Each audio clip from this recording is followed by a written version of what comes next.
क्या मोदी सरकार खुद को सुपर पावर मानने लगी है? क्या उसे लगा था कि वो जैसा चाहेगी वैसा ही कानून चलेगा? तो अब ये गलतफहमी दूर हो गई है। सुप्रीम कोर्ट से वो खबर निकलकर सामने आई है जिसने दिल्ली की सत्ता गलियारों में हड़कंप मचा दिया है। सीजेआई की बेंच ने मोदी सरकार को एक नहीं बल्कि दो करारे झटके दिए हैं। पहला मामला अरावली की पहाड़ियों को माइनिंग माफियाओं के हवाले करने की साजिश का है, जिसे कोर्ट ने सस्पेंड कर दिया। और दूसरा मामला उस उन्नाव के दरिंदे कुलदीप सिंह सेंगर का है, जिसे कोर्ट ने अचानक जमानत दे दी थी, लेकिन सुप्रीम कोर्ट ने उस पर भी ताला जड़ दिया है। दोस्तों, वीडियो में हम पर्दाफाश करेंगे कि कैसे सरकार और माफियाओं की मिलीभगत पर कोर्ट ने पानी फेर दिया है और सेंगर की जमानत आदेश को रद्द कर दिया है। दोस्तों, अरावली सिर्फ पहाड़ नहीं है, ये दिल्ली एनसीआर की सुरक्षा दीवार है। ये उत्तर भारत के पर्यावरण की जान है। खासतौर से गंगा के किनारे जो तराई बेल्ट में पानी है वो इसी पहाड़ी की देन है।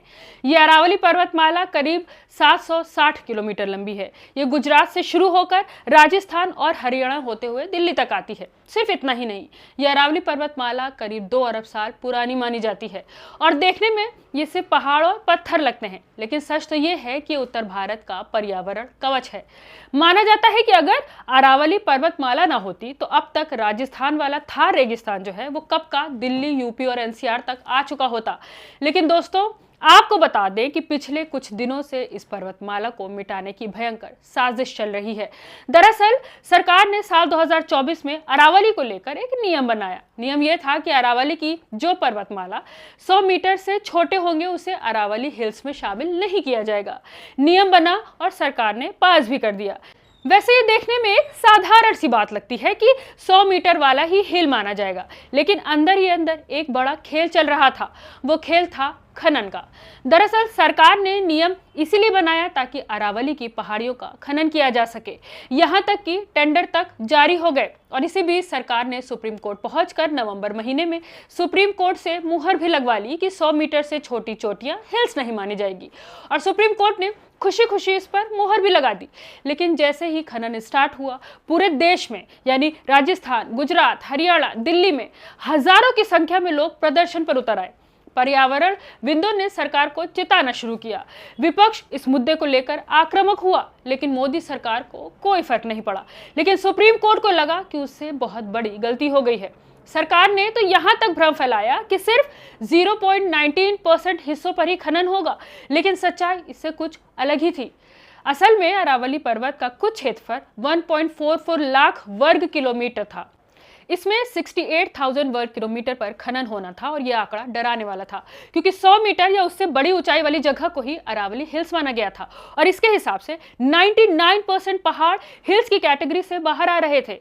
जैसे ही पर्यावरण विदों ने यह आंकड़ा पेश किया और अरावली को बचाने के लिए लोग सड़क पर उतरे तो सुप्रीम कोर्ट को लगा कि शायद उसने गलत फैसला दे दिया है। फिर सीजेआई सूर्यकांत ने पूरे मामले को स्वतः संज्ञान लेते हुए फिर से सुनवाई की और अरावली के नए कानून पर रोक लगा दी। साथ ही पर्यावरण एक्सपर्ट की एक पूरी टीम को इस मामले में रिपोर्ट पेश करने की मांग की है। साथ ही ये भी कहा कि सरकार की किसी भी रिपोर्ट पर आगे से भरोसा नहीं किया जाएगा। हर चीज एक्सपर्ट के हवाले से ली जाएगी। आपको बता दें कि सुप्रीम कोर्ट में मोदी सरकार को जोर का झटका लगा था। सरकार ये कह रही है कि कुछ इलाकों पर खनन करना है, जबकि पर्यावरण विदों का कहना है कि एक पत्थर भी अरावली से हटाना गंभीर परिणाम दे सकता है। ऐसे में सीजीआई के रोक लगाते ही सरकार को जोर का झटका लगा है। अब 21 जनवरी को सुनवाई होगी। एक्सपर्ट पैनल की टीम ये बताएगी कि क्या सही है और क्या गलत। उसके बाद ही कोई फैसला सुप्रीम कोर्ट लेगी। आपको बता दें कि एक और जहां अरावली मामले पर सुप्रीम कोर्ट और सीजेआई सूर्यकांत ने सरकार को जोर का झटका दिया है, तो वहीं दूसरी तरफ रेपिस्ट कुलदीप सिंह सेंगर की जमानत सीजेआई सूर्यकांत ने रद्द कर दी है। हालांकि कुलदीप सिंह सेंगर का मोदी सरकार के साथ कोई सीधा वास्ता तो नहीं है, लेकिन जिस तरह से कुछ लोग यानी बीजेपी के और हिंदू संगठन से जुड़े कुछ लोग कुलदीप सिंह सेंगर का बचाव करने उतरे थे, उससे देश में यही मैसेज गया कि कहीं ना कहीं बीजेपी उसे बचाने का प्रयास कर रही है। हालांकि सीजेआई सूर्यकांत ने अपने फैसले में हाईकोर्ट के 23 दिसंबर के फैसले पर रोक लगा दी, जिसमें सेंगर की सजा हाईकोर्ट ने यह कहकर रद्द कर दी थी कि वो लोक सेवक नहीं है। जैसे ही सुप्रीम कोर्ट के जज ने यह सुना तो उन्होंने साफ कर दिया कि जज से भी गलती हो सकती है, लेकिन वो पूरे मामले की सुनवाई करेंगे और फिर इसके बाद ही फैसला लिया जाएगा। आपको बता दें कि उन्नाव रेप केस में पीड़िता के साथ जो कुछ हुआ वो पूरा देश जानता है, लेकिन जिस तरह से फिर से केस खुला और उसे उलझाने की कोशिश की गई। ये ना सिर्फ देश की न्याय व्यवस्था पर सवाल खड़ा करता है, बल्कि हर एक ओर से इसके खिलाफ आवाज भी उठी है और सेंगर की न सिर्फ सजा रद्द हुई बल्कि नोटिस भी जारी हुई है और 7 दिन के अंदर जवाब भी देना होगा और उसके बाद फिर से सुनवाई होगी। आगे क्या फैसला होगा ये तो सुप्रीम कोर्ट की हियरिंग पर ही तय होगा, लेकिन फिलहाल एक बार फिर से रेप पीड़िता की जीत हुई है। दोस्तों, क्या आपको लगता है कि मोदी सरकार जानबूझकर माइनिंग माफियाओं और अपराधियों को बढ़ावा दे रही है? क्या सीजीआई का ये एक्शन आने वाले वक्त में सरकार की तानाशाही पर लगाम लगाएगा? अपनी राय हमें कमेंट के रूप में जरूर साझा करें। वीडियो को लाइक और शेयर करके हमारा हौसला बढ़ाएं। देखते रहिए हमारा चैनल, क्योंकि हम सच को दिखाते रहेंगे बिना रुके और बिना डरे। मैं थी आपके साथ रोवा अंसारी और आप देख रहे थे रिपोर्टर मैडम।